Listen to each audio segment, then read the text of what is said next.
السلام علیکم ورحمت الله. آیا تاسو کله فکر کړی چې څرنګه یو کتاب 14 پېړۍ مخکې داسې حقایق بیان کړي وي چې انسان یې یوازې په وروستیو 16 لسیزو کې د ساینس په مرسته کشف کړي؟ نن به موږ تاسو ته هغه حیرانوونکي ساینسي حقایق بیان کړو چې په قرآن کریم کې ذکر سوي او ساینس یې اوس تاییدوي.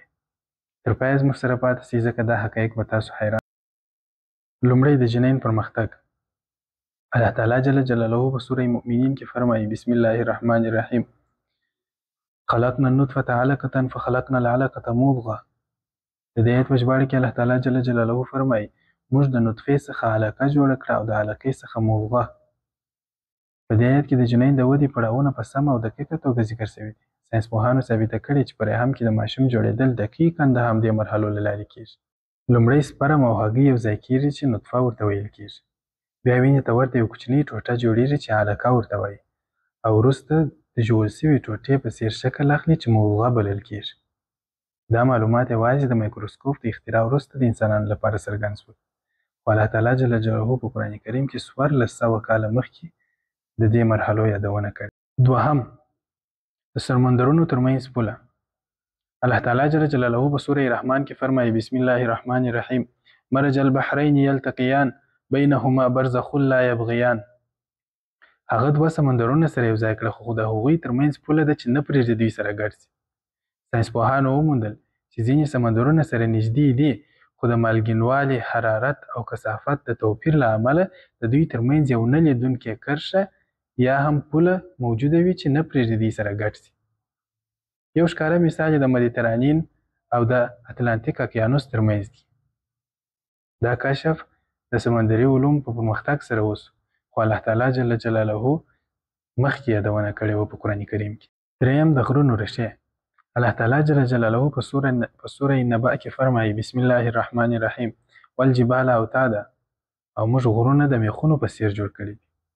ساینسپوهانو وموندل چې غرونه یوازې د مځکې پر سر نه دي بلکې د یخ وهلو میخونو په څیر تر ځمکې لاندې هم ژورې ریښې لري چې د مځکې توازن یې ساتلی.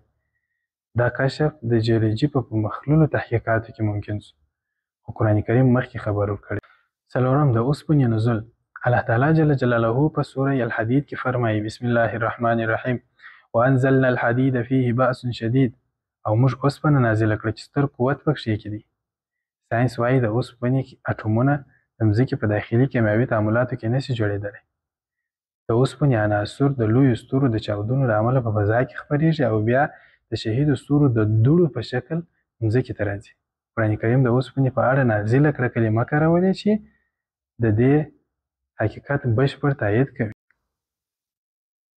پنځم، د کائناتو پراخېدل. الله تعالی جل جلاله په سوره الذاریات کې فرمایي بسم الله الرحمن الرحیم والسماء بنیناها بأید وإنا لموسعون او اسمان موږ په قوت سره جوړ کړی دی او بېشکه موږ یې پراخوونکي یو.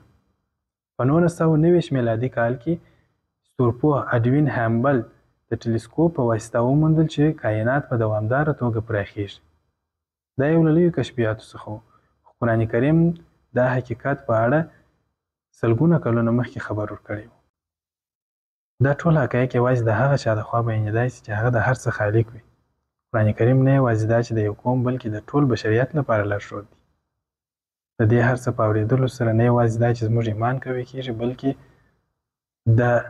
دا هم راته ثابتېږي چې قرآن کریم د الله تعالی جل جلاله کتاب دی او د هغه له لورې نازل شوی دی. راځئ چې د قرآن کریم لوستلو او پرې عمل کولو ته وخت ورکړو تر څو په دنیا او آخرت کې کامیابه واوسو. اسلام پر موږ یوازې د دین زده کړه نه بلکې د نړۍ د سم مدیریت لپاره د هر ډول علم زده کړه فرض کړې ده. د امت عزت هغه وخت بیرته راګرځي چې موږ قرآن او ساینس دواړه په لاس کې ولرو. خو موږ غواړو چې امت بیا د نړۍ مشري وکړي. موږ باید د محراب تر څنګ د لابراتوار څراغونه هم روښانه کړو. دین موږ ته لار راښیي او ساینس موږ وسایل پیاوړي کوي. که دا دواړه سره یو ځای کړو انشاءالله موږ به نړۍ روښانه کړو.